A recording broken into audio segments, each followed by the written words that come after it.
எழுத நினைக்கிறவங்களுக்கு முதல்ல சொல்றது, முதல்ல கதை எழுதணும், பக்கத்தில் இருக்க ஜனங்களோட பழகுங்க, உங்களோட இருக்க மனுஷங்களோட பழகுங்க, உங்க தெருவில் நடக்கிற விஷயங்களை கவனிங்க, அவங்க என்ன பேசுறாங்கிற வார்த்தைகளை காது கொடுத்து கேளுங்க.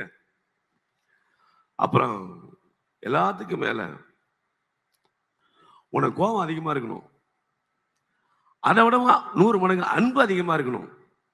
கவிதா ஒரு தப்பு செஞ்சா, போலீஸ் தப்பு செஞ்சா கோபம் வரணும், அந்த தப்புக்கு என்ன காரணம் அப்படின்னு கண்டுபிடிக்கணும்.